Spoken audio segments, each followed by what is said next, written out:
Bam, bam, bam. Bam, bam, bam, bam, bam.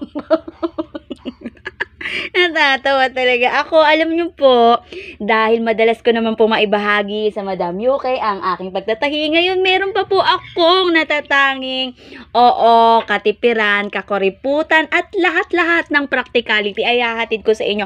Meron po akong rugby, and I have this shoes na kailan lang ay nilaban ko using the tubig ulan. Susuot ko po sana siya, kaya lang natanggal po, no, yung pagkakawitan ng kanyang yung sinta. So, ngayon po, ganyan lang po ako dahil I have a lot of things talaga na pang-company, no? Rugby. So, speaking of rugby at sapatos, may bahagi ko lang po ang aking simpleng anekdota. Ang tatay ko po nung nagretiro matapos ng mahabang panahon ng pagtatrabaho sa gobyerno ay nagtayo po siya ng maliit na pagkakakitaan, which is ang pagawaan po ng mga tulad ng sirang sapatos. So, sabi ko, naalala ko po sa tuwing ako'y magdidikit ng mga sapatos na po pwede ko pang pakinabangan. Yes, proud po ako dyan dahil unang-una, pera ko po ang pinambibili.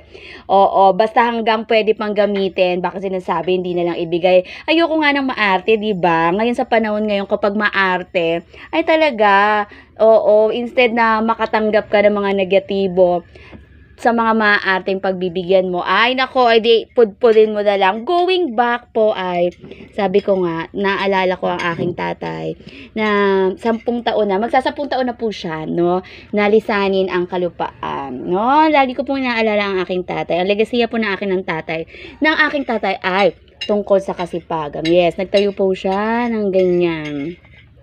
So, lahat po ng mga nagsira, no, na sapatos na po pwede pa ay sa kanya nagpapagawa. Ang store or yung pong pag-aari-arian ng tatay ko, ang Biglang Awa, no, binabagit ko talaga para sa gustong magsiyas. Sa Talipapa po, dyan saan yun, ma? Hindi ko na sure kung saan, Novaliches. Papuntang Novaliches. So, Quirino Highway. Yan po yung mga hilaran 7-Eleven. San Pedro pa ba yung uli ko nakita. Andyan po ang pag-aari ng aking tatay. Practical tips na naman po mula po sa inyong Madam UK.